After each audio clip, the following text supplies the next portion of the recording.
عظیم موقع پر جمع ہوئے ہیں جس دن ہندوستان کا آئین نافذ ہوا تھا۔ یہ دن ہماری تاریخ میں ایک سنگ میل کی حیثیت رکھتا ہے، کیونکہ اس دن کے بعد سے ہندوستان میں ایک مضبوط جمہوری نظام کا آغاز ہوا تھا۔ یوم جمہوریہ ہمیں اس عہد کی یاد دلاتا ہے جب ہم نے اپنے آئین کو نافذ کیا اور اپنے ملک کو ایک جمہوری و آئینی ریاست کے طور پر قائم کرنے کا عہد کیا۔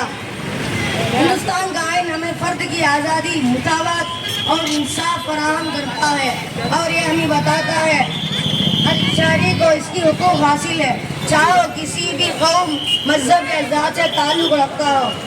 ہمیں اپنی آئین کی حفاظت اور اس کی روح کو سمجھنے کی ضرورت ہے۔ یہ آئین صرف ایک قانونی دستاویز نہیں بلکہ ایک مقدس عہد ہے جو ہمیں ہمارے حقوق اور ذمہ داریوں کے بارے میں آگاہ کرتا ہے۔